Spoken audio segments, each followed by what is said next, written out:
Our next segment is called the Photo Friday Home Tour. This is number 12 in this Photo Friday series, and this one is titled Minimalist Halloween Decorations. So Halloween is less than a week away right now. I am so spooked out right now. I'm so scared. I have my contacts in too. I can't even see them. Bring that over here, Danny. So if you're watching this, you can see on the screen. Is it a wooden skull? Above. No. No. Can we get some ghost music in the background, Alabama? All right.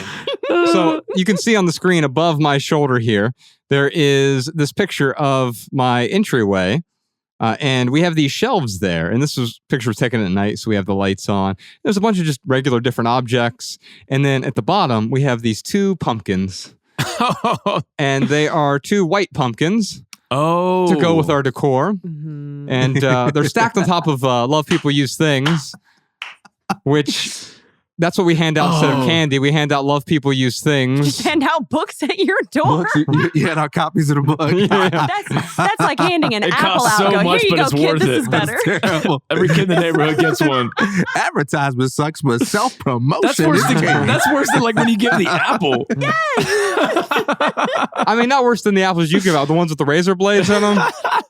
You know, but you know what? That's a very good tactic to keep kids away from next Halloween. Yeah, that's what my we're trying That's to really do. what it is. You just keep it away from Your coming back kids next time. love people. That guy gives out books. Don't go Don't there. go to that house. No, Candy so sucks. you can see the photo here, and we actually have more Halloween decorations, more than this, but we wanted to find a way to both adhere to our rather simple aesthetic, and we were at the grocery store going to buy pumpkins for Ella to carve up with us, right? In little decorative gourds.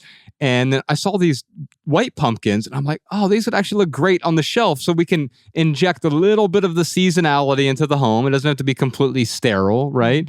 But I just imagine you looking at the white pumpkins and how, like, I can just see you getting like almost not excited, but like your OCD was like so pleased. Your OCD was like, this is gonna fit great on those shelves. no, I prefer not to have them at all. Like, it was just me living by myself. There's no way I'm gonna have this. But I have a family, and so like I surprised them. So I put them on the shelf.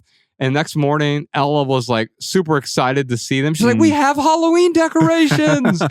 And Bex was like, "Oh, you're the best. These look great." And so, like, aesthetically, I think it was this middle ground that worked well for all of us. For Ella, we also have the pumpkins that she can carve out and we put on the porch.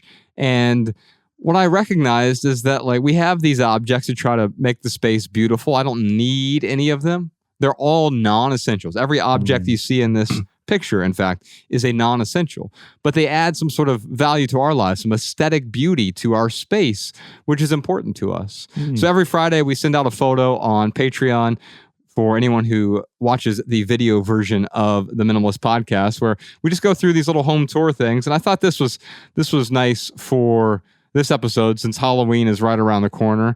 And Ella, I think, is going to be a princess ninja this year. Yeah. Oh, heck yes. That's So, awesome. A few weeks ago, I might be a princess ninja this year. That's pretty awesome. We're gonna duke it out. Who's got the best princess ninja costume? You've always been a princess ninja in my book, Ryan. Aw. You always know the right things to say to me. And so what we have in our space here on these shelves is, some things that add value to our lives. They're decorative in one sense. So they are aesthetic. They're pieces of art. And we have collected them over a period of time.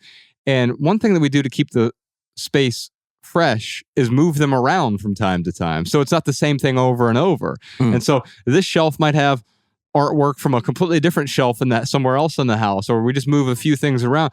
And every quarter or so, actually every quarter is when I do it, it's on my calendar. But every quarter I'll move some things around to keep the space anew. And so it's the same space, but it always feels fresh, and it's never stale. It's never the same thing. And having these small little Halloween decorations that will go bad shortly after Halloween, it's great for the season, but then I'm forced to let it go, because if I cling to it, it rots. And what a metaphor for the consumer purchases. Most of the things we're holding on to have been rotten. You could pickle them. Minimalist, go ahead. sorry. No, No, go please ahead. me first. They look really good, man. I'm projecting my OCD is like, oh man, that's nice. It matches the shelves. All right, go ahead, TK. Minimalist movie idea: The Grinch Who Permitted Halloween, starring Josh. And he comes in with his white pumpkin, gets rid of the orange one. He's like, "There, children, this is more aesthetically pleasing." This is the climax of the movie. I'm not investing in that. You're always crapping on my dreams to be the Grinch, Ryan. You can be in Your for heart's at Halloween least this twice year. as big as his. He's like, all of this lack of aesthetics. Makes me sick. Maybe I could be the Scrooge of Halloween instead. Yes. Did you enjoy this standalone Patreon highlight? If so, you can listen to full episodes of the Minimalist Private Podcast, available exclusively on Patreon. Visit patreon.com/theminimalists or click the link in the description. Your support keeps our podcast and YouTube channel 100% advertisement free.